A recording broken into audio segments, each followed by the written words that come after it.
Hey guys, here with another Magic Origins limited review video. I've been going over the best commons and uncommons in every color the last few days, and today we're looking at the best commons and uncommons in red for Magic Origins Limited. And so we'll go ahead and get in there. The first things we're going to look at are the best uncommons, and I think the third best uncommon is Processor Assault.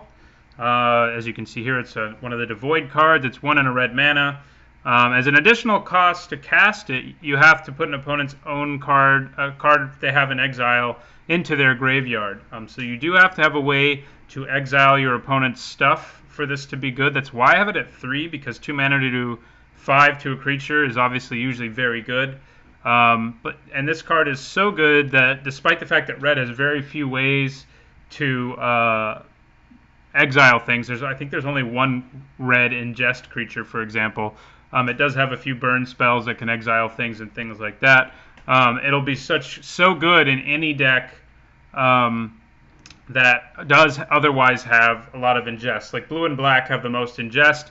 Processor Assault can probably be easily splashed in those decks for another very good removal spell, because you'll be able to exile a lot of your opponent's stuff. This card may not be as good in a deck that's actually like base red, but I think it's still a pretty high pick just because it has such a powerful effect.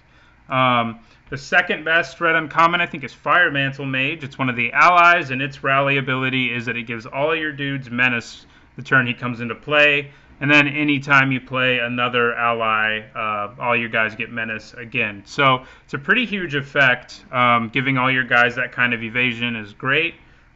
He's obviously at his best in an ally deck, but in a deck, he's fine in a deck that isn't an ally deck. If you just imagine him as a 3-mana 2/2 that says all your creatures get menace till end of turn, that's already a very good card, and obviously he's better in an ally deck.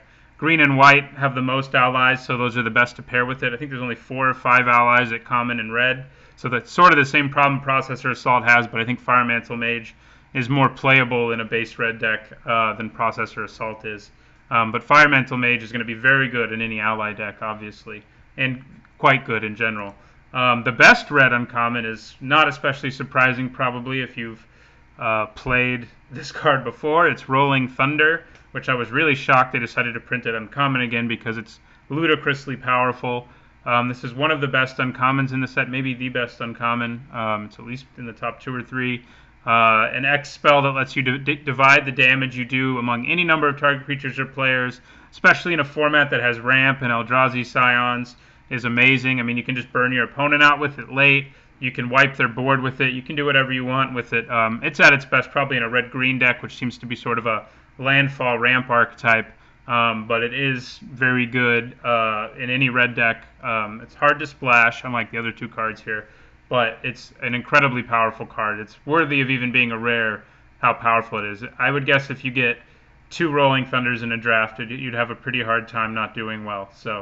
And even just getting 1, if you can manage to draw it every game, you'll be in pretty great shape. All right, so those are the best uncommons. The best commons are Ondu Champion, another ally, a 4-mana 4/3, and his rally ability is he gives all your guys trample until end of turn, both when he comes into play and when any other ally comes into play. So he pairs well with the Fire Mantle Mage we saw in the uncommons, although giving the other guy trample is not amazing. But giving Ondu Champion both trample and menace is pretty great, which is what would happen if you played the Fire Mantle Mage afterwards. The Champion obviously is paired better, again, with the colors that have like a lot of allies, like green and white, because red doesn't have a huge number. Neither do black or blue. But red has a decent number, and so green or white's where you want to go, probably if you have Ondu Champion. But he's, again, good on his own, as most of the allies are. Summit Prowler was always surprisingly good in Khans of Tarkir and Fate Reforged drafts. And Ondu Champion's a Summit Prowler with with a text box, so he's better than Summit Prowler. I mean, I know it's a different format. Ferocious is part of what made Summit Prowler so good, but I think Ondu Champion is still, a pretty good card. He's, efficiently costed, and given all your dudes trample, can often win you the game.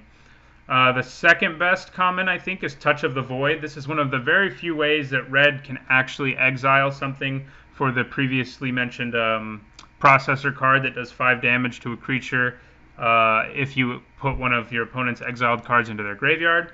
Touch of the Void is one of the few ways you can do this. It's a 3-mana burn spell that does 3 to a creature or a player and then exiles the creature if it dies. So it can help finish off your opponent too. It's sort of comparable to Lightning Javelin. It doesn't let you scry the way the Javelin did, but it's 1 cheaper, and it has some synergy with the ingest strategies. So it's pretty good. And red, while red doesn't have a lot of ingest cards, red does have a lot of cards that benefit colorless cards. So running Touch of the Void in those decks obviously makes a lot of sense. And the best common, I think, is actually Stone Fury, which is a very, Zendikar-y card. It's a 5-mana instant that does damage equal to target creature. Damage to target creature equal to the number of lands you control. Typically, since this costs 5, you can do 5 or more to your opponent. With the Eldrazi spawn tokens around, you can do even more than that.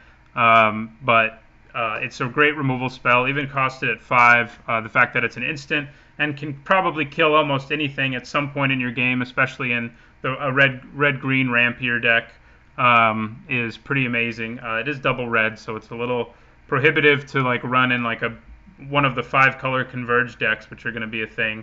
But it's good in any deck that has at least half red or more than a splash of red, because it can kill almost anything depending on the stage of the game. There's one more card. Red's pretty deep at common, I think. And there's one more card I wanted to mention, and that is Valakut Invoker. The Invokers from the past have always been pretty great cards because they are usually efficiently costed creatures with an ability, and Valakut Invoker is no exception. He's 3 mana for a 2/3, which is already about the rate you expect in any color that's not green. And he has an incredibly powerful ability. He may be the best of this new cycle of Invokers, because once you get to 8 mana, you can just start killing your opponent. Tapping 8 every turn and doing 3 to your opponent on a stalled board, or removing their creatures from play with the Invoker's ability. So the Invoker's very strong. I mean, I could see fitting him onto the list. He's kind of an honorable mention, I suppose, because he's just such a powerful card.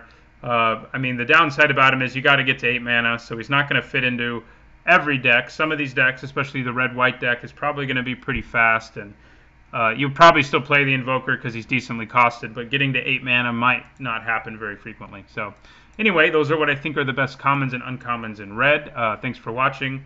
If you haven't yet, don't forget to apply to be entered into the Battle for Zendikar draft giveaway I'm doing, and thanks for watching.